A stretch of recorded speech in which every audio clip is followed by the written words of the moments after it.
My name is Michael, and today I find myself the leader of a dwindling group of colonists from the planet capital B. Danislac, our true leader, died in his sleep last night. To the very end, he refused food, preferring to see it fill the empty bellies of the children. I feel no need to rehash the cliché circumstances of our arrival in much depth.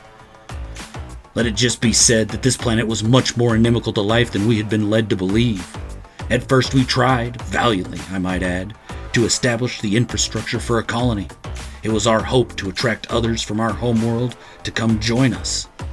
The focus quickly shifted from building dorms for future colonists to simply surviving. Given our current population, even that has proven impossible.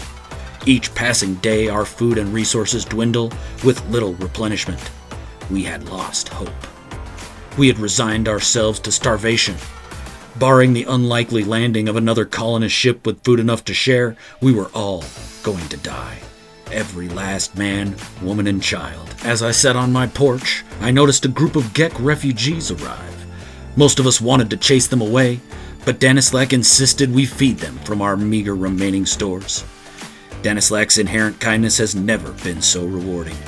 In exchange for our generosity, they told us of a nearby settlement, Asurar Station.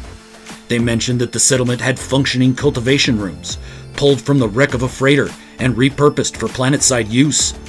This sparked a small flame of hope in me. I informed Danislac that we had just the resources to reach the indicated area, but not further, and no return trip.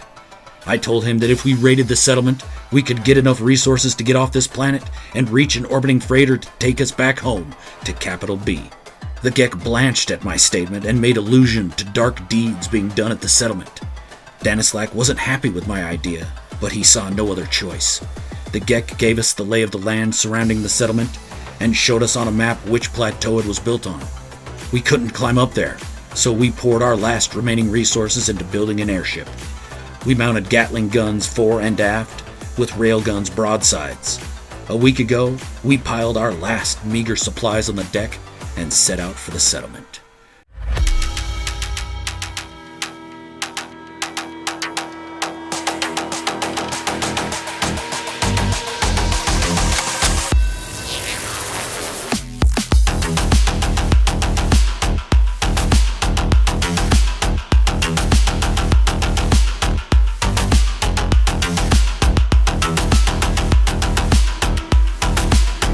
Two days ago, advanced scouts reported back that the settlement, which the Gek had reported as undefended, had built a gigantic defense cannon smack in the middle of their camp, capable of destroying our airship easily. We have come too far to give up, but assaulting the settlement while the cannon was operational would undoubtedly lead to our deaths. We have stopped for the last 2 days and used whatever we could scrape together to build 2 small sting ships. It is our hope that these craft can get close enough to take out the cannon before we send in the airship. Our fuel is nearly gone. The Sting ships only have enough for a single pass. Then they crash onto the plateau afterwards. This is fine, because the airship lacks enough fuel to hover out of range of the cannon for more than a few minutes. After that, we'll have to start our attack run.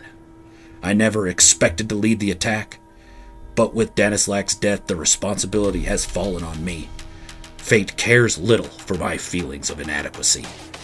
As the sun rises, we crest the final mountains shielding us from the settlement's view. We launch the Sting ships with the knowledge that today is our last day on this planet. All of our lives have come down to a binary solution set. Either we are victorious and escape this barren hellhole, or we and all we care about die in fire.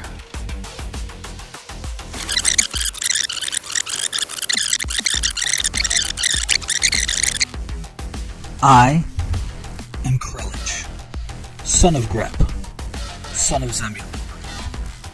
My grandfather Zemulor was the leader of the original colonists from the planet Purple Haze.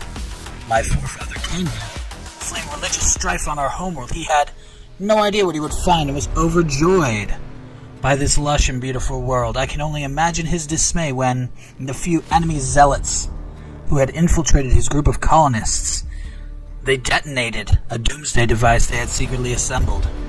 instead of destroying the planet outright as they planned, it just skewed the orbit.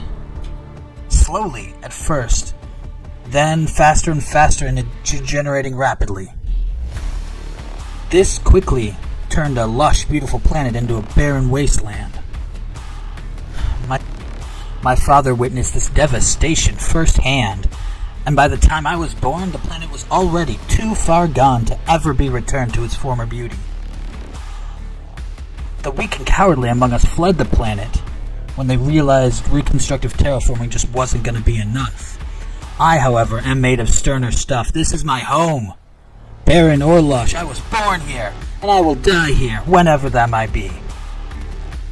Myself and several like-minded individuals decided, instead of simply waiting to die from starvation or horrific storms, we would take matters into our own hands. And so we sabotaged one of the last freighters fleeing our planet.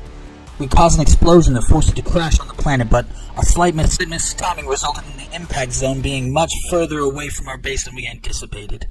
Not only were we constrained with what we could carry back, but it took much longer to get back than we had planned.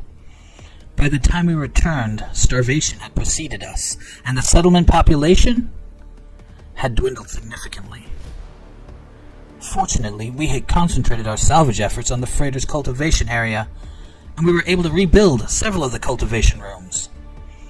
Unfortunately, the rooms we have rebuilt are just not sufficient enough to support the nourishment needs of our initial colony population.